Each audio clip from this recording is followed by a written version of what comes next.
Welcome to me ఇంటి వంట by Lakshmi. మీ ఇంటి వంటలో ఈ రోజు పల్లీల కారపొడిని చేసి చూపిస్తున్నాను. ఈ పల్లీల కారపొడి మీరు ఎప్పుడు ప్రిపేర్ చేసుకునే పల్లీల కారపొడి అయితే కాదండి, చాలా కొత్తగా ట్రై చేశాను. చాలా టేస్టీగా కుదిరింది. మీరు కూడా తప్పకుండా ట్రై చేయండి. ఈ పల్లీల కారపొడి 2 వారాల పాటు కూడా నిల్వ ఉంటుంది. చాలా టేస్టీగా ఉంటుంది. అన్నం, చపాతి, ఇడ్లీ, దోశల్లో కూడా చాలా అంటే చాలా బాగుంటుంది. తప్పకుండా ట్రై చేసి మీకు ఎలా వచ్చిందో కామెంట్ రూపంలో చెప్పడం అసలు మర్చిపోకండి. ఇక మనం లేట్ చేయకుండా వీడియోలోకి వెళ్ళిపోదాము. ఈ పల్లీల కారపొడిని ప్రిపేర్ చేసుకోవడానికి ముందుగా స్టవ్ మీద ఒక కడాయి పెట్టేసుకున్నాను. ఇందులో 2 కప్పుల పల్లీలు వేస్తున్నాను. పల్లీలను వేసిన తర్వాత స్టవ్ ని లో టు మీడియం ఫ్లేమ్ కి అడ్జస్ట్ చేసుకుంటూ దోరగా వేయించుకోవాలి. ఎక్కడే గానీ మాడనివ్వకూడదు, అలాగే హై ఫ్లేమ్ లో కూడా పెట్టకూడదు. లో టు మీడియం ఫ్లేమ్ కి అడ్జస్ట్ చేసుకుంటూ ఇలా వచ్చిన తర్వాత 1/2 కప్పు వరకు ఎండు కొబ్బరి ముక్కలు కూడా వేసుకున్నాను.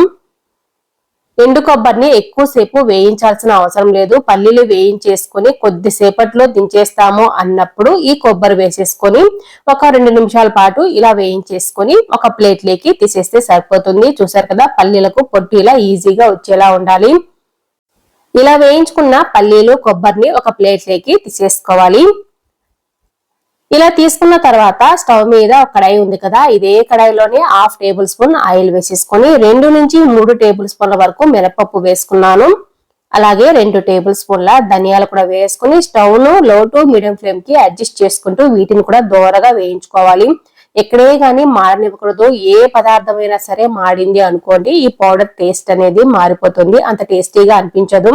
ఇలా వచ్చిన తర్వాత ఒక 2 నిమిషాలు దించేస్తాము అన్నప్పుడు ఒక 2 టేబుల్ స్పూన్ల తెల్ల నువ్వులు కానీ నల్ల నువ్వులు కానీ ఏవైనా వేసుకోవచ్చు. నువ్వులు తొందరగా ఫ్రై అయిపోతాయి కాబట్టి చివర్లో వేసేసుకొని వేయించేస్తే సరిపోతుంది. ఇప్పుడు ఇందులోనే 2 పిచ్చెల వరకు చింతపండును కూడా నీట్ గా ఈనెలో పిచ్చెలు లేకుండా తీసేసి వేసుకోవాలి. చింతపండు ఏమి కడగకూడదు, ఎక్కడే కానీ మనకు నీళ్ళు అనేది తగలకూడదు. ఈ చింతపండు కూడా వేసిన తర్వాత కొద్దిసేపు ఇలా వేయించేస్తే సరిపోతుంది. చింతపండులో ఎక్కడన్నా తడి ఉంటే కూడా మనకు పోతుంది. ఇప్పుడు వీటిని కూడా ఇందులోకి వేసేస్తున్నాను. ఇదే కడాయిలో 1/2 టేబుల్ స్పూన్ వరకు ఆయిల్ వేసేసుకొని ఇప్పుడు ఇందులోనే 1 టీ స్పూన్ వరకు జీలకర్ర, అలాగే 12 నుంచి 15 వరకు ఎండు మిరపకాయలు వేస్తున్నాను. ఒక గుప్పెడు కరివేపాకు కూడా వేస్తున్నాను. ఎండుమిరపకాయలు మనకి ఇష్టం వచ్చినట్టు వేసుకోవచ్చు. మనం కారం తినే విధంగా వేసుకోవాలి. నాకైతే ఇవి కారంగా ఉన్నాయి కాబట్టి ఒక 15 వరకు వేసుకున్నాను. ఇలాగే కరివేపాకు క్రిస్పీగా వచ్చేంత వరకు స్టవ్ ని లో ఫ్లేమ్ లో పెట్టేసుకుని వేయించేసుకొని వీటిని కూడా ఈ ప్లేట్ లోనే వేసేస్తున్నాను. వేయించుకున్న అన్నిటినీ కూడా ఒకే ప్లేట్ లో వేసేస్తున్నాను. ఇలా అన్ని వేయించి ఒక ప్లేట్ లో వేసుకున్న తర్వాత పూర్తిగా చల్లారనివ్వాలి. వేడివేడిగా ఉన్నప్పుడే మనము మిక్సీ పట్టకూడదు, సరిగ్గా రాదు మనం అనుకున్నట్లు, ఉండలుండలుగా వచ్చేస్తుంది. కాబట్టి పూర్తిగా చల్లారనివ్వాలి. పూర్తిగా చల్లారిన తర్వాత ఇప్పుడు మిక్సీ జారు ఒకటేసారి పెద్దదిగా కాకుండా చిన్న మిక్సీ జార్లో కొద్ది కొద్దిగా వేసుకొని గ్రైండ్ చేసుకున్నామంటే మనకు కావాల్సినట్టు గ్రైండ్ అయిపోతుంది. నేనైతే మిక్సీ జార్ లో కొద్దిగా వేసుకొని ఇందులో రుచికి సరిపడా సాల్ట్ కూడా వేసుకుని మూత పెట్టేసుకుని బరకగా గ్రైండ్ చేసుకోవాలి. ఎక్కడే కానీ మనము ఎక్కువసేపు కంటిన్యూస్ గా గ్రైండ్ చేయకూడదు. మనము పల్స్ మోడ్ లో పెట్టేసుకుని ఆపుతూ గ్రైండ్ చేసుకోవాలి. ఇలా గ్రైండ్ చేసుకున్న తర్వాత ఒక స్పూన్ సాయంతో మొత్తం ఒకసారి కలిపేసుకోవాలి. చూసారు కదా, మనకు ఇక్కడ బరకగా కనిపిస్తుంది కదా, ఇలా ఉండాలి. ఇలా వచ్చిన తర్వాత ఇందులో 10 నుంచి 15 వరకు వెల్లుల్లి రెబ్బల్ని పొట్టుతో సహా వేసుకొని ఒకసారి బాగా కలిపేసుకోవాలి. కలిపేసుకున్న తర్వాత పల్స్ మోడ్ లో పెట్టేసుకుని ఒక 2 తిప్పులు తిప్పేసి పక్కకు తీస్తే సరిపోతుంది. ఎక్కువసేపు గ్రైండ్ చేయాల్సిన అవసరం ఉండదు. చూసారు కదా, ఇలా కలిపేసుకుని గ్రైండ్ చేసుకోవాలి, అది కూడా పల్స్ మోడ్ లో.